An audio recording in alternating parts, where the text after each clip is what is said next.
نصیب چمکے ہیں فرشیوں کے کہ عرش کے چاند آ رہے۔ ہر عمل اپنے مذہب کے مطابق کریں۔ ویڈیو کو پورا دیکھیں ورنہ عمل میں نقصان کے ذمہ دار ہم نہ ہوں گے۔ نوٹ: ہر عمل سے پہلے اجازت لینا ہرگز مت بھولیں ورنہ عمل میں ناکامی ہوگی۔ اجازت لینے کے لیے ہمارے چینل کو سبسکرائب کر دیں۔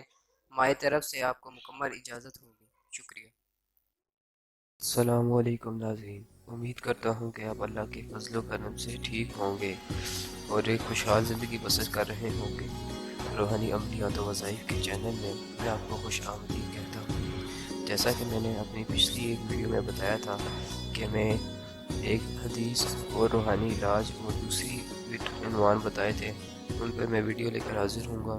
تو آج میں ایک حدیث کے متعلق ویڈیو لے کر حاضر ہوا ہوں جس کا عنوان زکوٰۃ ہے۔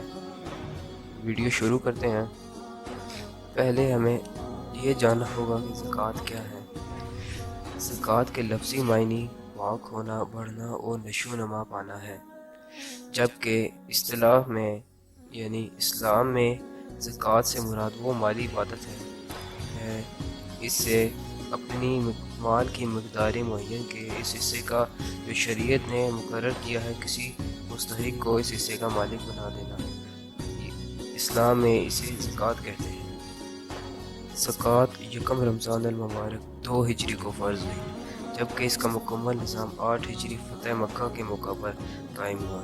جب یہ آیت نازل ہوئی تھی۔ ترجمہ: ان کے مالوں میں سے صدقہ یعنی زکوٰۃ لے لو اور پاک کر دو اور ان کا تزکیہ کر دو۔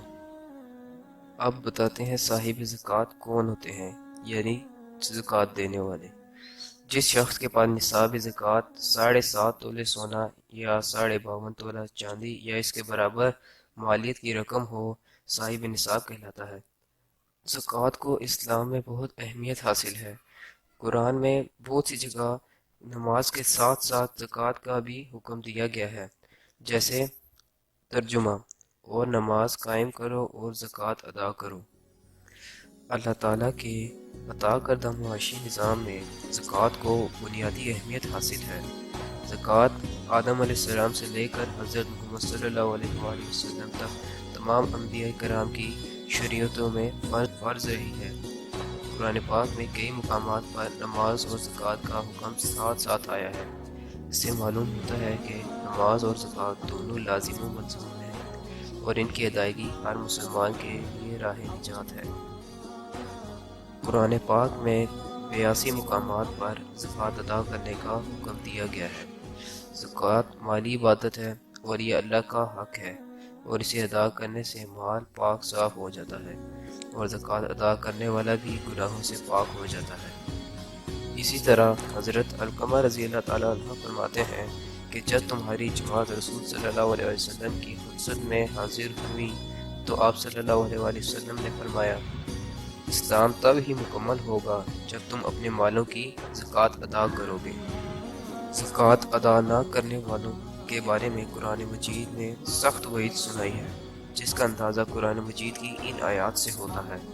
ترجمہ: جو لوگ سونا چاندی زینت کر جمع کرتے ہیں اور خزانہ بنا کر رکھتے ہیں اور اسے اللہ کی راہ میں خرچ نہیں کرتے تو انہیں دردناک عذاب کی خبر سنا دیجیے۔ اس قیامت کے دن اس سونے چاندی کو جہنم کی آگ میں تپایا جائے گا، پھر اس کے ساتھ ان کے چہرے، ان کے پہلو اور ان کی پشتیں داغی جائیں گی اور نہلایا جائے گا، یہ ہے وہ خزانہ جو تم اپنے لیے جمع کر کے لائے ہو، اب اس کا مزہ چکھو جو تم جمع کرتے رہے تھے۔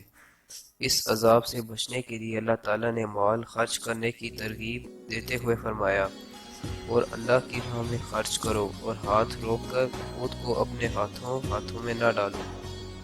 حدیث پاک میں مال کو جمع کرنے اور اللہ کی راہ میں خرچ نہ کرنے والوں کے لیے حضور صلی اللہ علیہ وآلہ وسلم نے فرمایا، جس شخص کے پاس مال ہو اور اس نے اس میں سے زکوٰۃ نہ دی تو قیامت کے روز اس کے مال کو ایک خوفناک سانپ کی شکل دی جائے گی اور اس کے منہ میں زہر کی 2 تھیلیاں ہوں گی۔ وہ اس آدمی کی تلاش میں نکلے گا یہاں تک کہ اس پر قابو پا لے گا اور اس سے کہے گا میں تمہارا خزانہ ہوں۔